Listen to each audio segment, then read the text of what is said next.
What is up, everyone? Welcome back to the NerdFensive podcast, episode 2.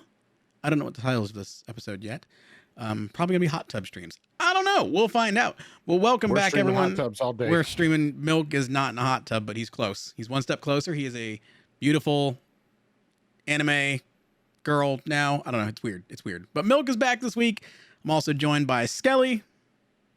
What up? So welcome back. Thank you to everyone who tuned in last episode. Thank you to everyone who's listened to the podcast. It is now available on Spotify. I believe it's on Apple, Spreaker, Google. It's everywhere now. It's everywhere. It's on YouTube as well if you want to watch the video version. So it will be going up on Fridays as we record on Wednesdays. And the podcast video version will be found everywhere on Friday. So, hey, thanks. And Kitten said she liked the dog better. The Doge. The Doge. Yeah, it was perfect. It was relevant for last time. Yeah. Now I gotta bring the sexy. Yeah. So I mean, it fits. I'm catching a pattern here already. Episode 2 and Milk's matching the theme of the main topic. It seems. So, last week we got into crypto. This week we're getting into hot tubs. And yeah, I should have got a kiddie pool. We're getting into hot tubs. I should have gotten a kiddie pool for tonight's episode. I don't know. I don't want. I'll get one for next one. I don't want to get demonetized. We'll get into that in a minute, though. That's me blowing up the hot tub.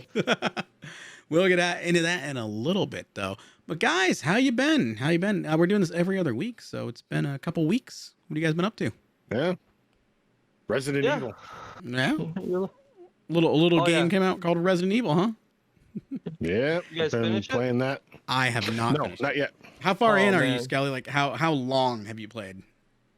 I've played probably a good 7, actually probably 8 to 10 hours. Oh, so you're getting close to Roughly? the end then, if you're going like straight through story. No, because I'm actually treasure hunting. I'm searching for all of the little wooden goats. Yeah. The goats. Yeah. So I'm not that far in because I've been recording it. So I am just through like the first section and then back into the village and then like all the stuff in there to get the key to the next section. So I have not dove in as far as I'd like to because I've been recording it every time I play it. So it's kind of slowing down my progress. I would probably be done with it by now if I was just going straight through the game. I thought it was pretty yeah. good. I just who's this Heisenberg? When you get to the factory, I don't know. You guys are probably not that far yet. But no, I'm at the house before that. It seemed to slow down a little bit, and I thought that was the biggest downfall to the. I wonder. The dollhouse and the swamp and the castle were all good, but if they could have drawn that out a little bit more, I thought it would be a great game because each one has its own little like Resident Evil vibe. Like you got the horror and the dollhouse, and you got like the action and the factory and the swamp. But I thought the factory went on a little too long. See, I thought the castle itself felt more Resident Evil. Had that little more of a, you're in a giant mansion where you have puzzles to try to unlock things, and that reminded me more of like the older Resident Evil. Yeah. So I loved it. I was actually a little disappointed after that, because the Benevietto or whatever her name is, the dollhouse, that was like over really quick. Yeah, that's what I'm saying. Those three were pretty quick, and then the factory seemed to drag on a little bit. I think it was interesting because I know Skelly brought that up to me. Is that this is not really a spoiler, but like the game is broken up into sections. We'll say that, and Lady D is prominent in all of the marketing, and she has a big part of the story. But when you play the game, you find out she's not like a big part of the story. She's kind of like only a small percentage of the story. She's still important. She's still like there's a great part with her, a whole section. Yeah. But we were talking about that, how that was kind of interesting that like we thought that she was going to be more prominent throughout the entire game, the way they were building her up. But I think what Capcom realized is how she kind of turned into a meme and this like viral thing. So they just chose to like dig into that and ride the train, which I think was good marketing on their part. But also I like the fact that it didn't give away a lot more of the in-depth Right. story, like some games do. Some games will give away something that takes place 3 quarters down the road, and you're like, wait, you just gave away something that obviously this has to happen in the game for us to get here as a character. So I thought that was Right, kind of and cool. like a lot of movie trailers, they'll show you Mhm. all the good parts in the trailer, and then you get to the movie, and you're like, crap, I already saw the good stuff. Like this one, they made her the prominent focus, and then you realize she's in the first house. Once you're done there, there's still a shit ton of game to Mhm. go that you never saw in the marketing. Yeah, which I thought was great. Like I had no clue they were gonna. I mean, other Resident Evil games, you really were like stuck in one kind of an area for a whole game, like one type of a biome, I guess you could say. Yeah. Whereas this one breaks it off into what I think like four, really five unique major areas. So Hmm. like Resident Evil 7, you were in the house and there was the swamp and then there was a little bit of the ship too. But this one's really like four unique areas plus the village itself is its own like Yeah, game it kind of feels like area. it is a couple different games put into one. Yeah. But But I mean, it's good. yeah, I think they 7 flow. was better though. Really? Yeah. I Mm. I don't know. I mean, I'll have to find out when I play more. But initially, my thoughts initially were that from the beginning of this game, because like again, I've just played through the first section of it. There was more story to me in this first segment and the opening cutscene than there was in Resident Evil 7, in my opinion. I did not get invested in the Bakers as much, or anything like that. But this game, like the way it starts out with the story and the fairy tale, and then it goes into the actual like your story, and then all the events that happen, because it goes from like 0 to 60 very fast. And I don't know, I just thought that there was a lot more just drama, I guess you could say, in this one. It felt like. One thing that I liked that they did though was in the village. Most games, like, you have a central hub between different sections of the story that you pretty much go there, you sell stuff, you buy new stuff, and then you move on. This, every time I go back to the village, there's something that I did in the last house that I can use to unlock Yeah. different parts of the village and actually get new weapons, get things and collectibles, and that'll help Talk me to progress in the story. Yeah. Yeah. That weird guy. Duke. Because I think the other cool thing about it too is that the village itself is almost like a separate segment of the game, because there's a lot to do in the village Yeah. itself, and there's enemies to fight in the village as well. It's not like you just go back and it's this like safe little like zone that connects everything. It's like it's its own game within itself. Yeah. Yeah. even. So I thought that was cool. I really do like the enemies so far too, like the characters, and because you're not just fighting zombies in this one, so there's a good variety of enemies so far, Yeah. only in the first part of the game. So I thought that was cool. And it looks beautiful. Oh my gosh, Mm. I said that so many times while I was playing through it, just especially because I've got ray tracing turned on and my graphics jacked up, and like even with my system, there's still graphic room that I could go, because like you'll redline at a point, even on like a high end PC. There's a point where you've hit a limit and you can still push it beyond that. So I thought that was interesting that Resident Evil kind of made it so that you could, it's a little bit, I don't want to say future proof, but it kind of is in a way. Like it's got some graphics Graphic-wise- push. Graphic wise though, I've been watching some streams on like PS5 and Xbox. Even PC blows it away Yeah. visually. Yeah. Like the graphics on PCs jacked up. They tout consoles as like these amazing things now, but like even PC kills it. Yeah. It's just the textures, the details, the lighting. Like I said, with ray tracing on too, it's just, I don't know. There's a cool atmosphere about it. And one of the other things I You note can't too forget is the mods either. oh my gosh, the mods. Yeah. Check out the mods online. Some crazy mods out there for Lady D. What is it? Nexusmods.com? Probably. There's one video going around now where it's basically a challenge to walk around and like slap her on the butt with a fly swatter or something. Yeah, they have. Yeah, Nexus Mods has a lot of them, from Ridiculous. texture packs to Lady D mods. Yeah. I saw this Lady D mod, and every time you look at her, her hat grows bigger.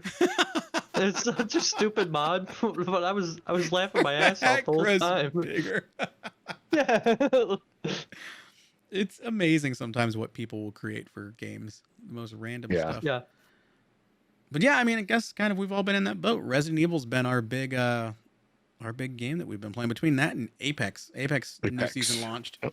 And arenas, oh my gosh, arena mode on Apex, that has been absolutely fire.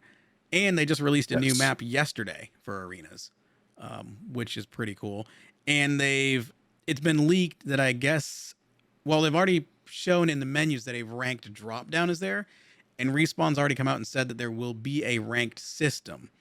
And they believe it's going to come out in June. That's not confirmed, but the word is that we're going to get it in June. And they're already talking about releasing penalties for people dropping out of arena games early. There's going to be like loss forgiveness and stuff like that. There's also said that the rank system will be separate from the BR rank system. So you'll have two very unique rank systems for arenas and for BR. So I think they're doing some good work on that game. And How long has Apex been out? 2 years. It just hit its 2-year anniversary. Yep. So I'm glad to see that companies even like that are still pushing 2 years later. Yeah. Trying to compete. I mean, Respawn, I think Respawn knows what to do. You know, Respawn, they were the guys that made Modern Warfare. And after all that stuff went down with Infinity Ward, they left and started Respawn and then started the Titanfall franchise. And I think they learned from their days with COD and their days with Titanfall. And it seems like they've taken that knowledge, the community, and really like catered to the community more with Apex.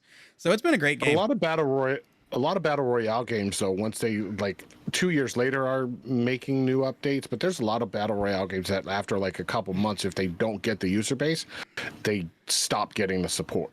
Yeah, like I mean, Call of Duty is one. I think that's an interesting case because we're a year in, just over a year in for Warzone, and they've been slammed a lot for a lot of stuff that they haven't done in a year's time. I mean, in a year's time, we don't even have a new map. Cheater system. I mean, yeah, we still even don't have an anti-cheat system. I mean, you got Rebirth or whatever. Yeah, Resurgence. but they've been talking about like updating the main Battle Royale map, and they still haven't. Yeah. We got 1984. And now this new update, it's kind of cool, but it's also still kind of a cop-out to me. Like, they're adding Nakatomi Tower to downtown. So they're adding Rambo into the game, which I think it's cool, but at the same time... McClane. Yeah, well, they say John McClane, but they never actually show John McClane in the trailer. So I'm wondering if they couldn't get the licensing for him. So, They need to. They need to. They need to get Bruce Willis. They need to also add Arnold Schwarzenegger. They better add him. Oh yeah. They need to get like his character from Commando or from Predator, like one of those. What The about Jungle Terminator. Jean-Claude Van Damme, Van Yeah, Damme. Van Damme. Van Yeah. Damme would be a good one. Jackie Chan? Was he 80s? No, he's more 90s. Yeah. He was throughout. I mean, he did a lot of like Uh, foreign films. He wasn't really big in America in the Right. 80s. Yeah. Oh Because Well, he's been sorry. doing kung fu for like 50 something years. yeah. karate bitches. Amazed he's still in one piece considering all the crazy like stunts he does and everything. Yeah, one of the only action guys that does every single one of his own stunts. Every single and has broken like every bone in his body. Yep. Yeah. But I guess you know what? With that, we'll just go ahead and segue into the news with Call of Duty talk because big thing this week. I know we skipped a topic, but we'll kind of shift around here.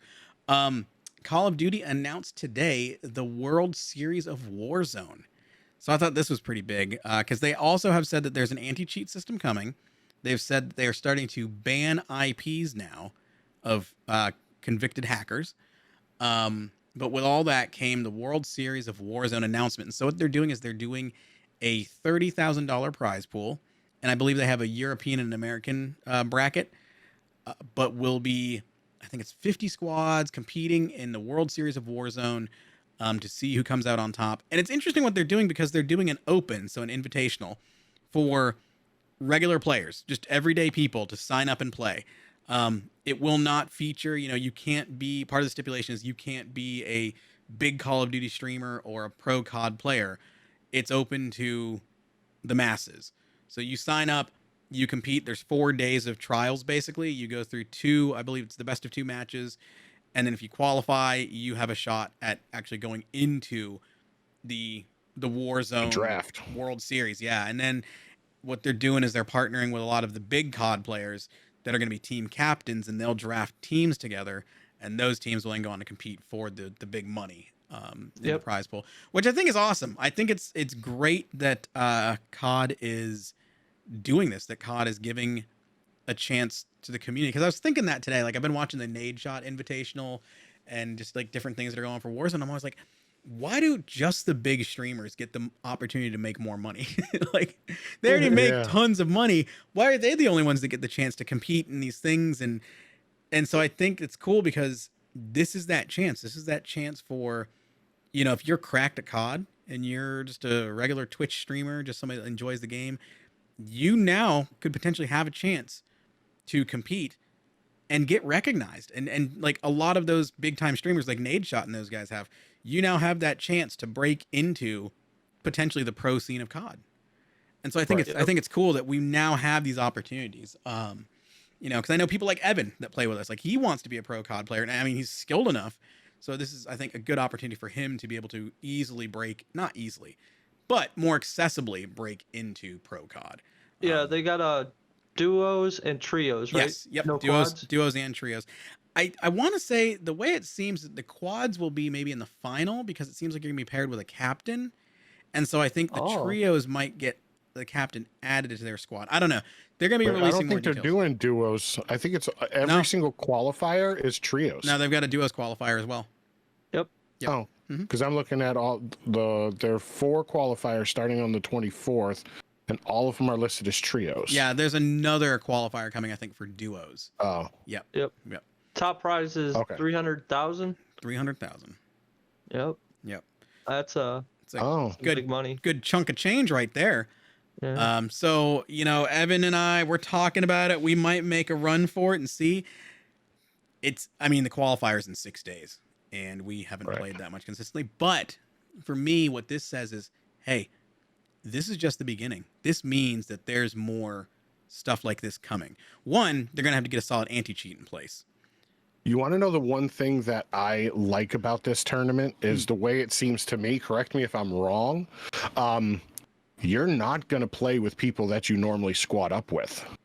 Like if you and Evan go in and play the same qualifier, when you actually finish if you qualify and end up in the draft, you're most likely not going to end up on the same team. I was reading that, and that seems interesting. So I think that's the thing. It's going to actually show who's good at Call of Duty, not just who's good with other people that they play with. So I think the teaming up aspect is cool because it lets you play better with a group that you normally play with. So I think it gives you a stronger chance of qualifying.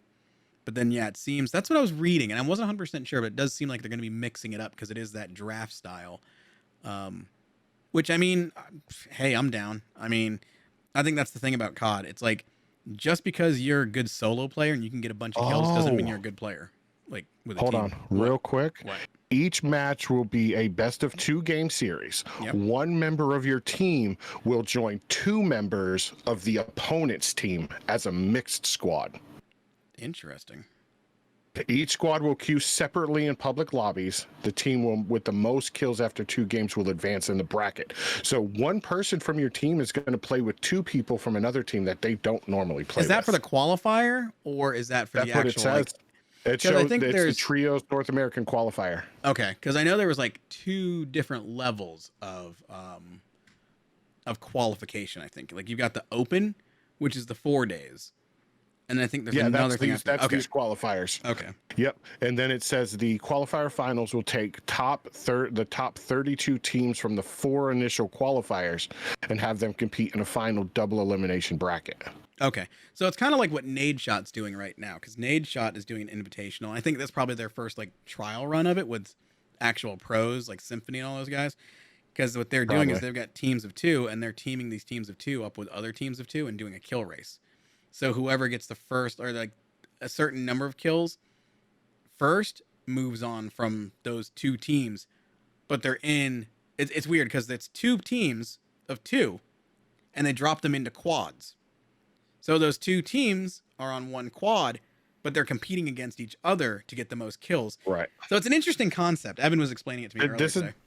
This is going to be a point-based system. 1 point for each kill, and then you get your points are multiplied by 2 if you get first place, 1.5 if you get second to 15th place, Nice. and then you get times 1, 16 through 50. So if you get 5 kills and end in first place, you have 10 points. So they're actually going to reward people that not only get kills but actually get the wins and get the higher rankings, which I think is cool because some of us are support players and we don't get a ton of kills. Yeah, we don't get a ton of kills, but with a team, you consistently can get to top 5, top 3.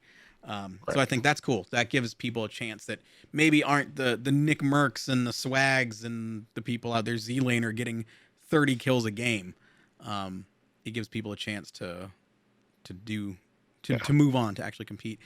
So I'm excited about that. I'm excited about what COD's doing. And then other cool thing too is that they said that it will be, I think the final event is going to be a custom Warzone lobby. So it's not going to be a public lobby. So you don't have to necessarily worry about people saying he's hacking, he's cheating. But I think they are cracking down on it overall. Raven's done a very good job about continuing to crack down on it. So we'll see how it goes. I mean, this is the first big thing. And with the whole World Series of Warzone happening, Nadeshot's Invitational, the other day, Nadeshot just casually dropped it on his stream that he had given up his partnership with Twitch. He dropped his partnership so that he could co-stream and host Call of Duty's content. Because as you know, Call of Duty and Call of Duty League is exclusive to YouTube now for streaming. So he gave up his partnership, all of his partnership benefits and everything, so that he could just be a regular Twitch streamer, so that he could do all these co-streams and, branding and work with COD, which I think is a brilliant move on his part. I mean, there's been I don't want to say an exodus yet, but there is a shift, a change in the air of big streamers and gamers moving from Twitch to YouTube. It started the other week with Harris Heller moving over, who's Alpha Gaming. And, you're getting some of these other big people. I know Valkyrie for a while was on YouTube. And we're starting to see this more and more. YouTube is starting to rise up. And I think we're going to Twitch is never going to go away. But I think we're going to start to see the decline of Twitch being the platform of choice for gamers. I think it's a smart move. 100%. I think it's a smart move by Nadeshot. Nadeshot's a smart business guy. I mean, he's built 100 Thieves. He obviously knows what he's doing business-wise.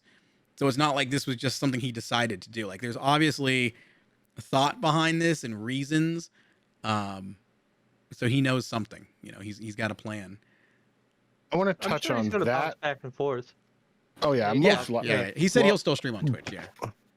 My biggest wonder on this whole topic also coincides with our other topic are a lot of these Twitch streamers that are seeing the algorithm of Twitch and what gets promoted being brought into, like, what Amaranth is doing right now and stuff like that. And they're getting fed up with it and saying, you know what? I'm done dealing with that. I need to get more exposure. Let's go to YouTube and try to help that grow. Well, I mean, so first off, a couple things. If you look at any of the Twitch tips and how to grow on Twitch, you'll know that streaming on Twitch exclusively is nobody's going to grow that way. You'll grow, but you're going to grow at 5-6 years before you start to get an audience. Every professional out there, everybody who's made it in streaming says you have to post on other platforms. You have to post on YouTube because YouTube has the best algorithm right now. You have to post on TikTok and Instagram to get yourself recognized, and then people will show up for your Twitch to interact with you. So I think, we all know that YouTube is the place to go for the better algorithm. But I agree with you. I think what's happening is that with the shift in the meta, as they call it, the hot tub meta, while I think a lot of people don't necessarily care that that's happening, I think they are seeing that, Twitch might be moving more and more away from being gaming, which it was. It was gaming. Twitch was your platform for gaming. And as YouTube integrates more tools like clips, bookmarks, new sub things, they're going to start to have the power of discoverability along with a good stream interface and high quality streams. I mean, I can stream on YouTube at 1080 60 at 10,000 bit rate and have no issues whatsoever. And I'm not partnered. I'm not special. Anybody can do that. It's only when you get to the higher tier that you get like the special sub, tiers and all that stuff. But beyond that, I have most of the tools that the bigger guys have, being low level. Right now, as an affiliate, you can stream at 1080, but it's not going to help you. I mean, it's not like on Twitch, it limits you and stuff like that, and your VODs are saved at 720 a lot of times. So it's little things like that, I think. Plus, again, like you're saying, with this hot tub meta, and it's not the hot tub meta per se. I think it's the shift more so of shifting away from being about gaming now, and Twitch It's like just that for a while though. I think more so Yeah. now though. It's really more so like really pushing it to the top, and I think people are just getting fed up with it. I remember slowly like progressed. Ice Poseidon. He was big for a while. I don't know whatever happened to him, but he was a big, IRL guy. And then you have like people like Andy Milonakis and stuff like that that are all not really video games. I mean, Yeah, so I think it's been that way for a while. I think that's okay for people, because I think a lot of these people, they do IRL streams and the just chatting stuff, but they're also gamers. But I don't know. I don't know if maybe it's, I don't know how to say this, but I don't know if it's maybe with the way that Twitch has become so passive about things, or, and this is something I'm starting to see on Twitter and different places, is that Twitch is becoming this platform where you're not 100% sure what goes and what doesn't go. Like, they have terms of service, but it's kind of up to their discretion because of the way they word it. So, Yeah. So some people get in trouble for things that other people don't get in trouble for. And so there's this imbalance. Now, what people don't understand, if you read your contracts, even as affiliate, Twitch owns all of your stuff. Twitch owns your branding. Twitch owns your streams. Twitch owns your content. So any content you make and post on Twitch, they own. Your branding, they own it. They own you, which is the reason you have that 24-hour clause that you can't drop that content somewhere else. You can't put your streams on YouTube for 24 hours because of the exclusivity. So I think that's the other thing is people, I think they knew, but they didn't really know what that meant until Twitch started cracking down on things. And that leads into this other thing that happened in the past 24 hours, that Amaranth, as you mentioned, who took over as the top female streamer on Twitch. I would add Pokimane as the numbers and everything, with her hot tub streams. She streams in a bikini, and she sits in a kiddie pool with floatable objects. No, that's a hot tub. Is it a hot tub? It Yeah. looks like a kiddie pool. It's a portable hot tub? It's an inflatable portable hot tub. Okay. It's a portable inflatable hot tub. It's the air mattresses of hot tubs. Okay. Yeah. So it is a hot tub. But Time machine. that paved way for a lot of other people It's a hot tub. Yeah. Oh. No. But so the big thing that happened though, so as everybody knows, she's been making a killing off of this. She's been doing these hot tub streams and stuff, and thousands of viewers. Well, just seemingly out of the blue, with no explanation whatsoever, and apparently she's still trying to get an explanation, Twitch has suspended her ad revenue indefinitely. So I mean, she can still get subs and stuff like that, but as far as being monetized and getting her ad revenue, that's been suspended completely and indefinitely, and there's been no explanation as to why, according to her and her people.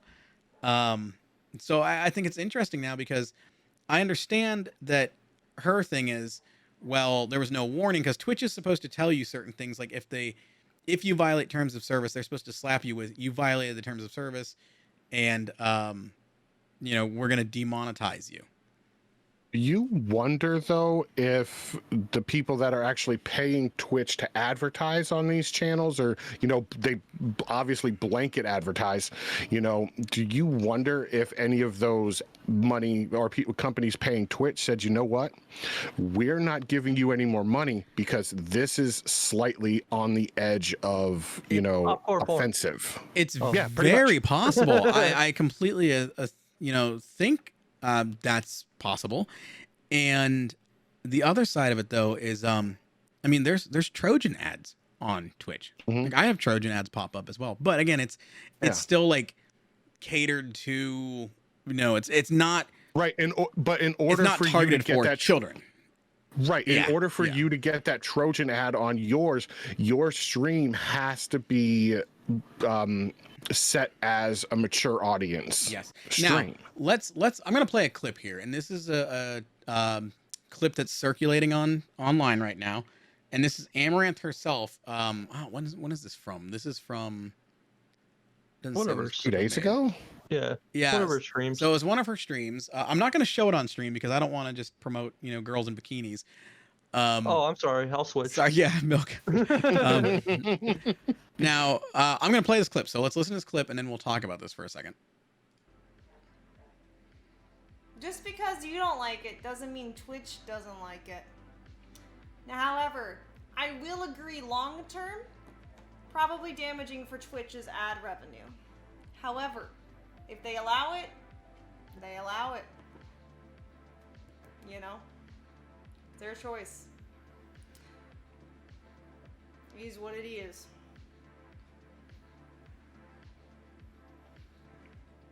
So there you go. I mean, that is, Amaranth herself, even saying, that it's gonna long term be damaging to Twitch's ad revenue. So this tells me a couple things. One, she knows what she's doing. She knew that, I think it's safe to say she knew she was skirting the terms of service line. Oh, yeah. It's you do as much as you can until you get in trouble. And then you get in trouble and you're like, why did I get in trouble? Type of thing. So, I didn't know you get in trouble. Bitch, you said it a month ago. Yeah. So, she admits she's hurting ad revenue. And then it was going to be a problem long term. So, maybe Twitch got wind of that clip. Because the other side of it too is if enough people report a channel, Twitch has to take action. So, I mean, it's possible that there's just a lot of haters out there and they reported her. Well, not really haters. A lot of gamers were getting True. sick of it because, the Twitch is a lot of kids see Twitch as predominantly a gaming streamer platform. And if their favorite streamers, PewDiePie, Nadeshot, any of them aren't getting the views and they're not being promoted, their little fanboys are going to go and whoever's the number one streamer on Twitch being advertised, they're going to get a shit ton of complaints. True. But what teenager is going to downvote boobs, man? I know. The ones that want to see their esport pro gamer. Oh gosh, it's not like those guys are hurting for money though. Right. But yeah, it's one of those things. I am. Well, I think the big thing here, the big takeaway is what some of the other streamers are saying. The big people are saying that it's more so that it raises questions of, well, what else can Twitch ban you for? What else could Twitch demonetize you for? And not have to give you any reasons for. I mean, I don't want to dive too much into Dr. Disrespect, but it's the same type of thing that happened with Dr. Disrespect where he got banned completely, just out of the blue. And it wasn't out of the blue. Well, the thing is, for the viewers, it was. Like, he's just one day, his Twitch stream's completely gone. And nobody knows why. And according to him, they still haven't even provided reasons why. So it's that type of thing. Wasn't it because he streamed live in a bathroom at PAX? Well, that was one. Yeah, he got a hit for that. Like a 30-day or something for that. Because there's plenty of people like Code Miko. Code Miko streams and she interviews people, and she's been banned 3 times on Twitch. And she's not producing offensive content or anything, but well, from what I understand, like the times that she was banned for wasn't like sexual or anything like that. Like, it's nothing like that. She was banned for some minor things. It's some certain terms that are used or phrases like that. Well, I mean, what about that one? I forgot her name. It's slipping, but she has Tourette's. You heard that one? She's been banned for saying offensive languages. Well, but she can't help it. She can't help it. Yeah. Yeah, that's Do just part they of, like, watch most of the Twitch streams out there? I have no clue. That's crazy to me. But the thing is, though, that's what the content creators, the bigger content creators, the discussion they're having now is, well, if Twitch decides to ban you for whatever reason, they can ban you. They don't have to tell you. And it doesn't even have to, like, clearly blur the line or clearly break the terms of service. It could just be, whatever reason, you're gone. You're demonetized. There goes your living. So So I don't know. I don't know. We'll see what happens with all this. I think it's interesting. I think it's going to raise a lot of questions because not that long ago, Twitch did a town hall meeting, and they were directly asked about the hot tub meta, and Twitch skirted around the answer, but they were basically like, well, nobody's breaking terms of service, so like we're monitoring it closely, and basically what they were saying is the people like it. It's making us money. We're not going to do anything about it unless we have to. Right. And now they have to. And now they have to. And I think it'll be interesting to see, like we dig up what actually happened with this and we find out what's going on. Because I'm curious. I'm We really didn't curious need it, by the way. What? Was the Tourette's. Oh. Yeah, sorry. I can almost guarantee she was demonetized because advertisers went to Twitch and Had to said have been. something. Yeah, it had to have been. Zaxby's was tired of too much breast. Yeah. Terrible joke. Terrible joke. Our breasts are the only ones we want on Twitch. Yeah. Right. I mean, what about? I mean, I know the hot tub thing is a meta, but then there's also body painting. Yeah, I haven't heard It's anybody like complain about that yet, though. Body painting is classified as art, though. And Yeah, but there's people being banned for that. I think that's a little bit more. It skirts the line. Yeah, Is, I mean, because is there nudity involved, though? You know. Yeah. I mean, let's I be think honest. that's worse than. You can be the banned hot for tub. saying certain phrases on Twitch. Yeah. So Don't say them. No. Yeah. No. I Don't thought tell about us it. what they are. Yeah. It's like as long as you don't know, you're safe. Corin, why don't you inform us what Because you can go Google it. phrases are? You guys can ever go- seen Tropic Thunder? Yes. Yes. You know Simple Jack? Yes. Oh gosh. I love that movie. Yeah, so I think this will be interesting. I know for me personally, I am moving a lot more of my streaming over to YouTube because I do more creative streams and editing streams and stuff. But I just really kind of want to move in that direction as well as things are shifting because, a lot of my content I think just lives better on YouTube. I think there's better discoverability on YouTube. Oh, as well absolutely. than The on algorithm. Oh yeah. The Twitch has no discoverability. And I think Harris Heller was just talking about this the other day. Jeff sent me the link, funny enough, right after I'd watched it. But he talks about that he doesn't think Twitch is going to die. By no means is Twitch going anywhere. No, I don't think so. But we're going to see YouTube and other platforms rise up because Twitch, like Snapchat, didn't evolve with the times. Snapchat was one of it was the first platform to introduce stories, to introduce, the short little videos of whatever you're doing at the moment. And then, Instagram got onto it, Facebook got onto it. Now YouTube has shorts and TikTok, obviously. So it's one of those situations in which they haven't evolved with time. Snapchat did not evolve well enough to be a dominant social platform. It could have been the TikTok. It could have been, but they didn't change things. Vine could have been the TikTok. Vine, exactly. There's another great example. MySpace could have been the Facebook. It's things like that. If companies don't evolve with the times, and I think that's the problem that Twitch has right now is Twitch is not evolving with the times. It's still a good platform, and it's still, thousands and tens of thousands of people use it, and people make livings off of it, the big streamers.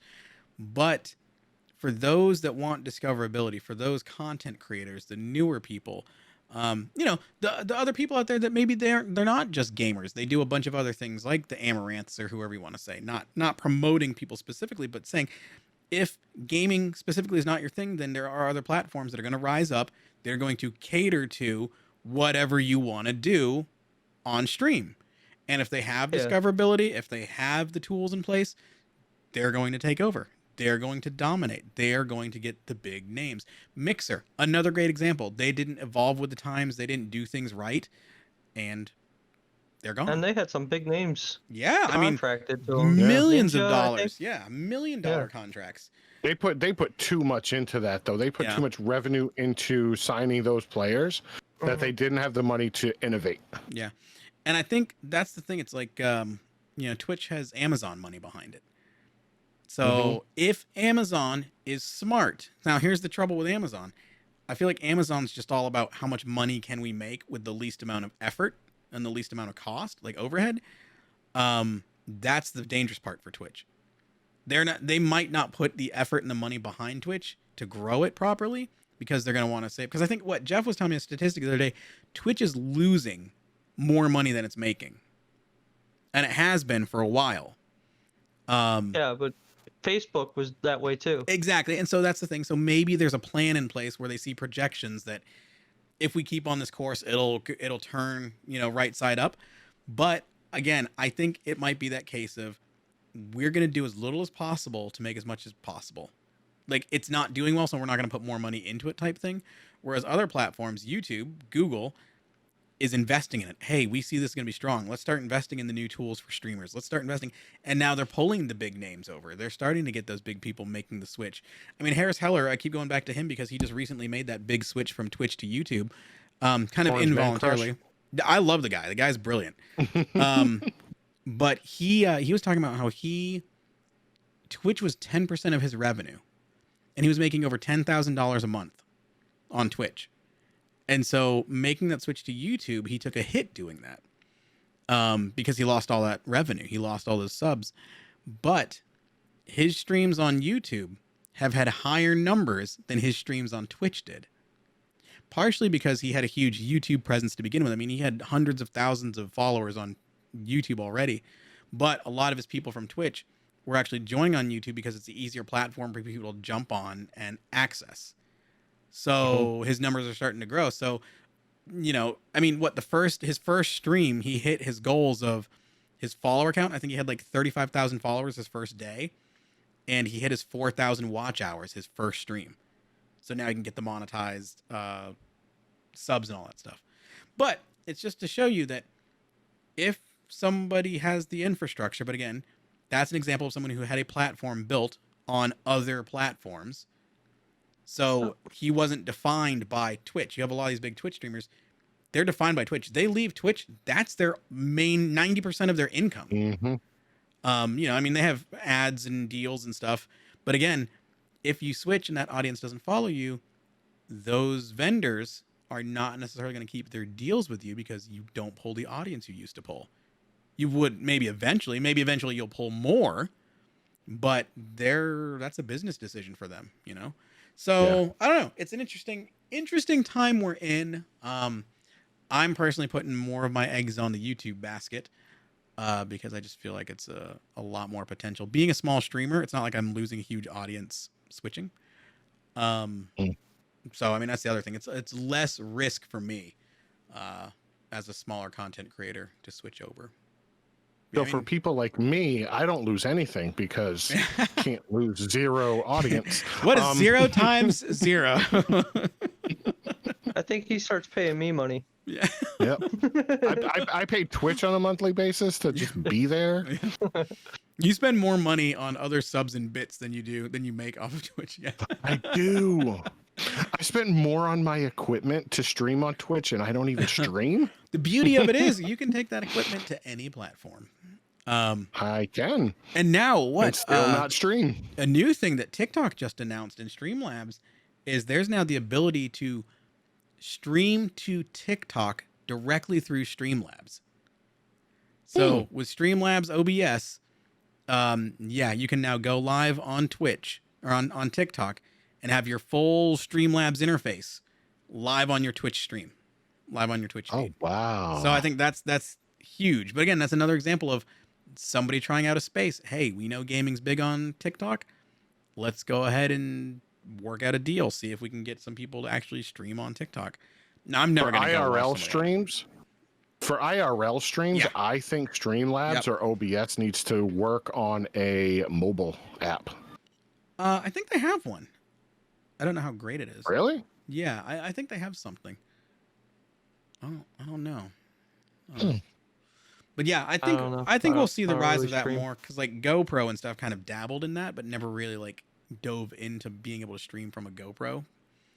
But yeah, I think if we can get that, that'll be a huge win for somebody. Streamlabs has one, but OBS doesn't. Yeah, OBS is definitely hardware based. So yeah, we'll see. We'll see what happens. It's a lot of possibilities in this world of streaming. I mean, we're you got people getting ads suspended now. Things are shaking up. YouTube's growing. The big thing with the World Series of Warzone. Yes. It was just a couple. Was it like a year or two ago where like they were banning people for showing too much cleavage? Yep. Yeah. And now they got hot tub meta. It's like That's what I don't understand. it's like that Little Caesars commercial. There are no Yeah. rules. Put your shirt back on. Nope. There's one rule. Yeah, so I'll be interested to see what happens, and I say all that while I'm streaming on Twitch. So, Yep. but again, Hi, Twitch. nothing bad against Twitch. It's just you guys need to grow. You guys need to evolve. Yeah. Still a great platform. I watch so many streamers on here. I mean, I have Twitch up when I'm working throughout the day with a few of my favorite streamers on just in the background, just listen to their streams. So yeah, okay, one last topic that I guess kind of is not gaming specific, but it is a game. Magic the Gathering is something that, I think we've all here dabbled in. I know Milk, I think you've played Magic at some point. Skelly's played Magic. I still play Magic. And Wizards, speaking of people not keeping up with the times, Wizards is ending the Pro Magic Tour as we know it. This is a huge announcement. It's interesting because reading a lot of these comments and stuff as I was preparing for this for the stream. I mean, I keep up with Magic news to begin with, and it's interesting the way the community looks at this because Wizards, in their announcement, almost blamed COVID for the Pro Tour and Arena not working out like they planned. So they kind of blamed COVID for this is the reason that this program didn't work out the way we wanted it to. Because I remember back when Arena first got announced, there was this whole big ad campaign basically saying how these are where the pros are coming from. This is the next evolution. This is how you, the average player, can become a Magic pro.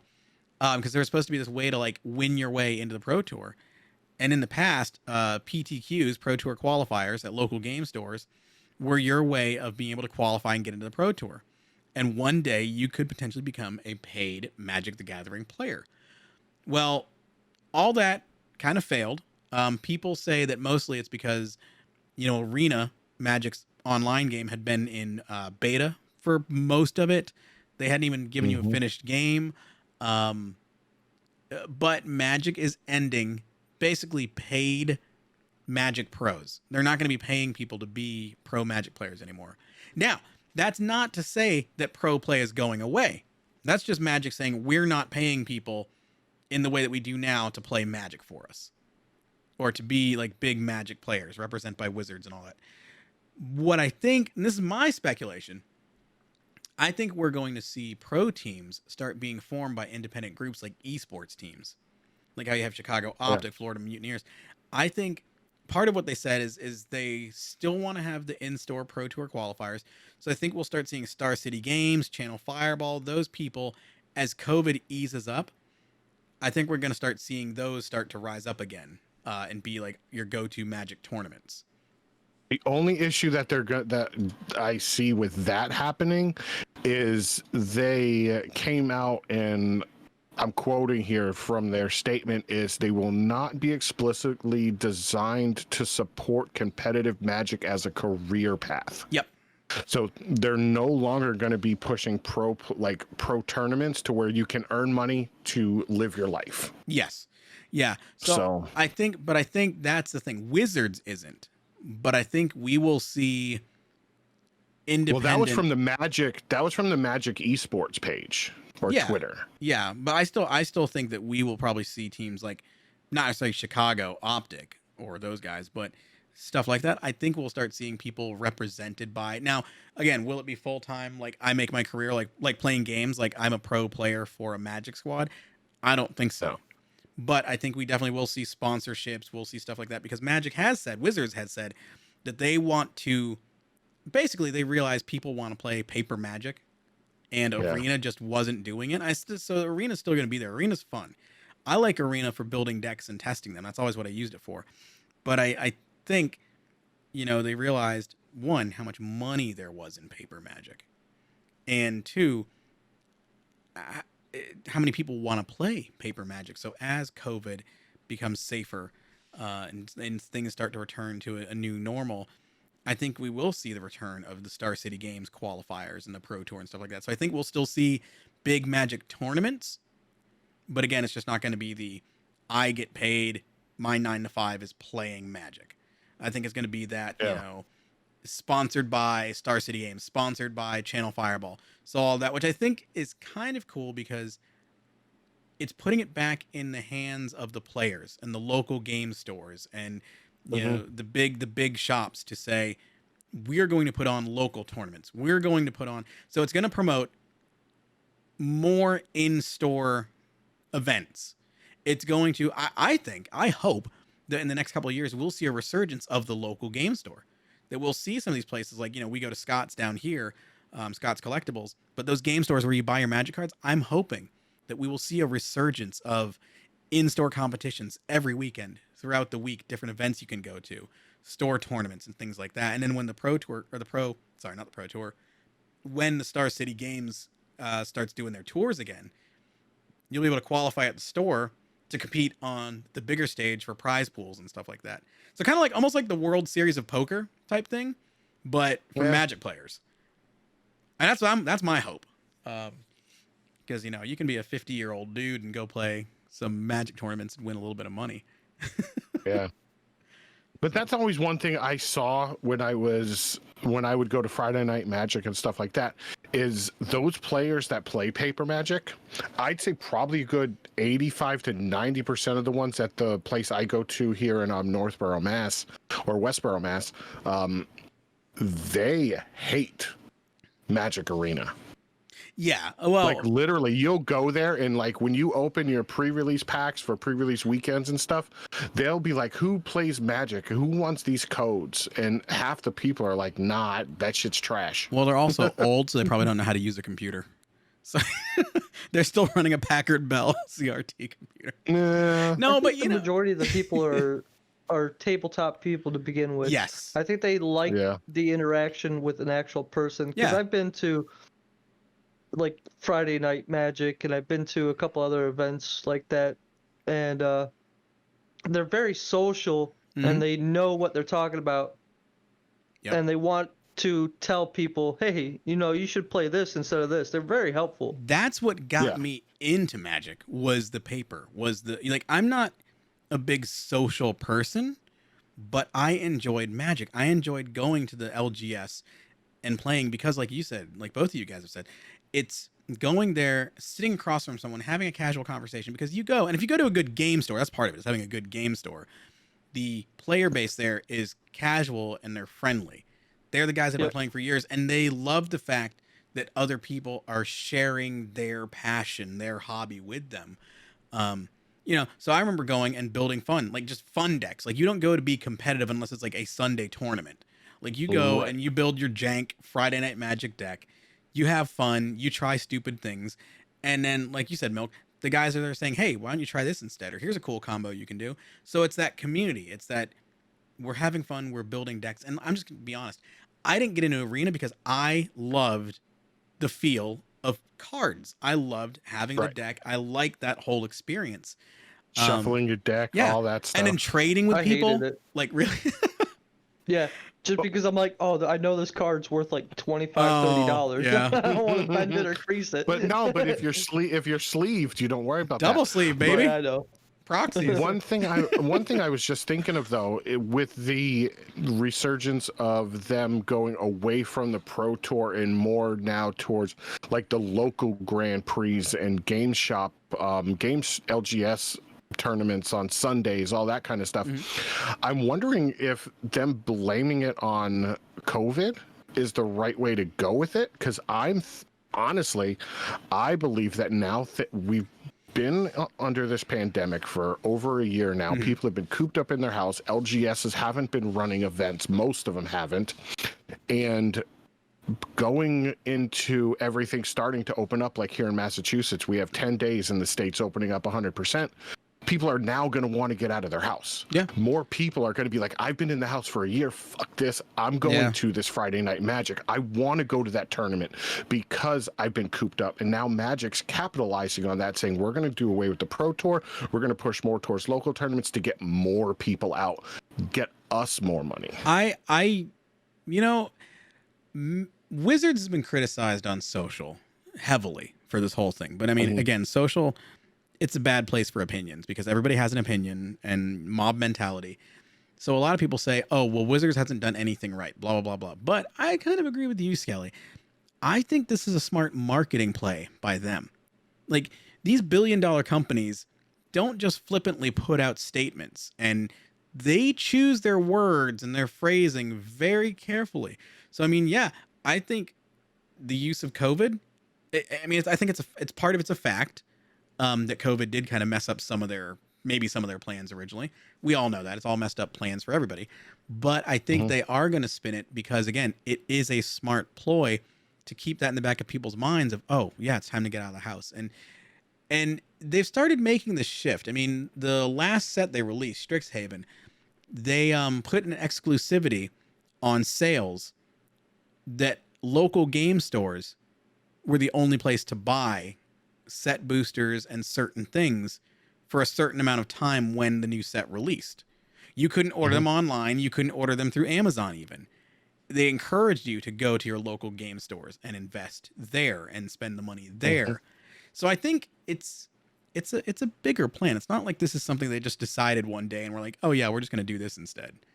And I wonder if it's, they sat down, like you said, billion-dollar companies don't just release statements and don't just do things all willy-nilly without thinking about it. They realize the pandemic possibly is hurting LGSs, and this is their way to help them get back on track because they're going to have more people in, more people buying things, and they're like, okay, let's help them because they've supported us for so long. Yeah. I mean, I'm looking at some of these statements right here, like MTG Pros responding to this, because this one, Louis Scott Vargas says, until we know what comes next, this announcement does end Pro Magic as a career. We've also been told that the replacement will not look like the old system and will not aim to support fully professional players.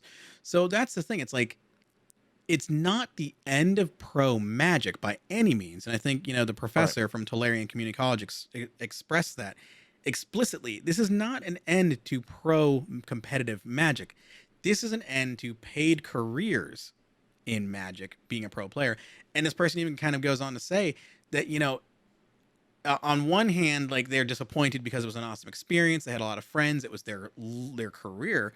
But then on the other hand, if you weren't in the top 32, you were essentially cut out of Pro Magic anyway. So I think this really is going to open the playing field for, and I guarantee you, somebody at Wizards, some subdivision of Wizards is talking to companies that Wizards, I want to say it was like 6 months or so ago, Wizards made some comments, and I was thinking to myself, they're going to end Pro Magic. But it's not so much that they're going to end Pro Magic. They're going to end supporting Pro Magic, and somebody else is going to pick up the Pro Magic mantle. It's just Wizards is like, we're just going to focus on the cards. We're going to focus on the art. We're going to focus on the core mechanics of the game, which they've done a really good job. This last set is hailed as one of their best sets in years, as far as balance, as far as types of cards, the new stuff they introduced. And I'm also getting excited for the next set coming up because it's a D&D crossover set. Oh, son of a bitch. Exactly. And it's a D&D crossover set. It's going to go to the Forgotten Realms, and they've already teased that characters like Dritz Doerden and all those like main guys from like R.A. Salvatore's books are going to be cards in the game. So I'm They also talked about like Lord of the Rings and stuff like that too? They are doing the Secret Lair stuff is going to be, I think they're releasing a Lord of the Rings Secret Lair set. Warhammer too, yeah, I think. Yep, they're going to be doing some crossovers. So Wizards is smart. They know how to make money. And I think they finally went through this weird phase where they were trying to figure themselves out, and they're starting to get into this next phase. Because again, I think they said at one point, everything is designed out 2 years ahead. So the stuff we're seeing now was stuff that they've been working on for 2 years. So I think, we're starting to see like this new evolution of Wizards. And I think we're going to see a whole new evolution of the pro scene, competitive Magic. I think we're going to see a resurgence in local competitive Magic, and I really hope so, because one, I love the local game stores. I love going on a Friday night, grabbing snacks, grabbing some drinks, sitting down at a table with a bunch of sweaty guys and girls. There's a lot of girls now that are into Magic, which is great. But I love that whole thing of it. And then you go through and, like you said, you talk about the cards, you talk about the mechanics, you talk about your decks and your stupid ideas for your decks. And then you trade cards, you open your binders. Like, I loved going through other people's binders and just seeing their ridiculous collections of cards. And, you know, there was a certain pride too of handing someone a collection of my cards that I was building. And they were like, oh my gosh, you got this card and you got this one. It's just like, I don't know. It feels good. It's, I think the world, as COVID is, I won't say coming to a close, but as COVID is changing, as, you know, post-COVID, I guess, as they're calling it, I think we're going to see a new evolution of community of people. You know, we've been isolated for a year now. Even the introverts, I think, realize how much we need people, but we don't need them all the time, just sometimes. And Friday night's fine. You know, once a week is fine to hang out with people. So I think we're going to see that resurgence of community, of tabletop, of D&D, of Magic, of Pokemon, of other card games that people just want to go and hang out and, you know, have some snacks and drinks and one of my favorite was the booster drafts. I don't know if you guys ever did any of those. Oh yeah, did those all the time. Oh yeah, I love those. Yeah, those were fun, man. Like, I just, the whole like energy of a booster draft is so much fun. That was another thing that got me even more into it, was because you sit down at a table of 8 people that you start out not really knowing these people, but within a few weeks you start to know these people really well, and they're like the group of, it's like gaming. I mean, it's like you meet people online, like in the Halo days, in the early days of Xbox Live, you meet people online and become friends with them. But there's that excitement of like someone drafts a card and they draft like a really good card that everyone wants, and just that, you know, shout from a table across the room, like, oh, you fucking kidding me? Like, you pulled this, and like everybody's happy for him, but at the same time, everybody's also like, I can't believe you got the card, like that kind of a thing. So yeah, I miss it. I know for one, when this is done, I'm going to be going back for Magic on the weekends. I'll be playing the hell out of some Magic. But yeah, what about you guys? You guys gonna get back into Magic as things return to a new normal? No. I might go to a few Friday Night Magics or pre-releases, but other than that, I don't think I'm going to get back into it like I used to. Not like the collecting like you used to. Yeah. Yeah. Pokemon's my Pokemon's got my attention. Yes, sir. About to say it's got my dick. My attention. It sounded like there was a D in there. It sounded like Pokemon's got my attention. What about you, Milk? No, not getting back into it? No, I don't think so. No. Like, the problem I've had with collecting cards, this is for Pokemon as well too, is I start collecting them and then they're like, oh yeah, new set coming out. So all the cards you have now are no longer able to be played. Yeah. So I wasn't, that's what puts me off on them, you know? Well, see, that's actually why I got into Commander. But that's why a lot of people enjoy it, because they come out with new stuff every year. But me, I'm just like, oh no, I love playing this burn deck, or I love playing this. But now I can't go to a shop and play it. But at least I'm playing with something. At least you have, you know, things don't drop off for a year. Yeah. So, you know, at least you can play for a year before any of the sets drop off. And then it's the older sets anyway that most of those cards have been, you know, replaced by newer stuff anyway. That's if you're playing standard. But well, see, for me, like, I enjoyed the standard tournaments. Like, I love building a deck and just like going to a tournament and just being competitive.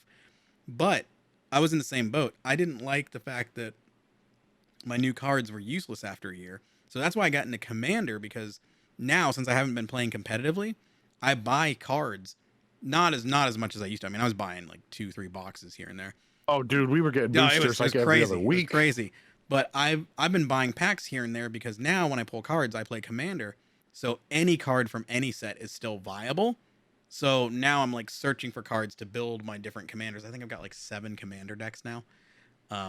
it's fun to me because it uses any card from Magic, any of the sets. So even if I don't play that set competitively, it's not like I've spent something for nothing. I'm still getting cards that I can play Right. tabletop, and the game store that I went to had a big Commander community. There were several people there that would play Commander regularly, so it was like there was still an opportunity to use the stuff that I was buying. So I think all my cards are from 2017. So, I don't remember what and set that was. I Yeah. love I love going and building new decks still with all the cards I have because I have thousands and thousands of them. But Just building like random decks out of it. oh yeah, and then because we're in quarantine, I play with myself. Aw. I put it up So do against I. another I deck. 3 to 4 times a day. Wait, what? You're calling yourself out like, I don't think you played that card right. You're lying over there. You don't really have that card. Judge. You son of a bitch. And then it's him, and he throws a hat on and he comes over as the judge. Yep. Oh my gosh. That's what we Well, got going on. all right, guys. Well, we are coming up on the end of the podcast here. I mean, hey, I think that was a fun episode. You know, we talked about Twitch and Yeah. the Call of Duty World Series that's coming up, and changes to paper Magic and professional Magic. As always, guys, I love chatting with you, Milk. You and Hot tubs. at least your character is blinking this time, so Yeah, that's an upgrade. Yeah. Plus. maybe one day I'll get a webcam. Nah, probably not. Unless you find one for like $5 at a yard sale. I Wait, might actually we'll, have a webcam. we'll actually know what he looks like? No, he's just No, saying no. for the facial recognition, so that the character Yeah. moves with his Oh. face. Yeah, no, I don't think we'll ever get to see what Milk looks like. So it's like Skids. Skids is always masked. Mm. But yeah, so that wraps up episode 2 of the NerdFensive podcast. Once again, thank you to everyone that tuned in live. Thank you to everyone that downloads the podcast. It is available on all your favorite podcasting platforms. Check it out on YouTube with the video version. If you have a topic you think we should talk about, hit us up, nerdfensive@gmail.com. You can also send us messages on social media. And until next time, I still don't have a sign off. Thanks, guys. Just leave me hanging. Stay Nerds out. Nerds out. Nerds out. All right, guys. We'll see you.